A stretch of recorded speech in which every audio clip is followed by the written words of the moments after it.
Nagbigay-pugay na rin ng ilang world leader sa bagong leader ng simbahang Katolika na si Pope Leo XIV. Kabilang sa kanila si US President Donald Trump. Malaking karangalan daw para sa Amerika na isang Amerikano ang bagong Santo Papa. Binati rin ni Ukrainian President Volodymyr Zelensky si Pope Leo XIV. Umaasa si Zelensky na makatatanggap ng moral at spiritual support mula sa Vatican ang Ukraine sa layo nitong makamit ang hustisya at kapayapaan. Nagpaabot din ng pagbati si Russian President Vladimir Putin sa bagong Santo Papa. Umaasa si Putin na magpapatuloy ang magandang ugnayan ng Russia at Vatican.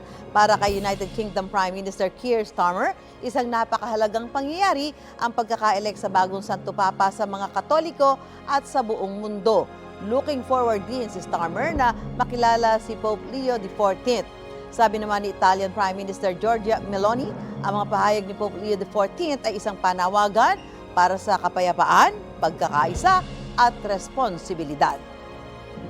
Gusto mo bang mauna sa mga balita? Mag-subscribe na sa GMA Integrated News sa YouTube at tumutok sa unang balita.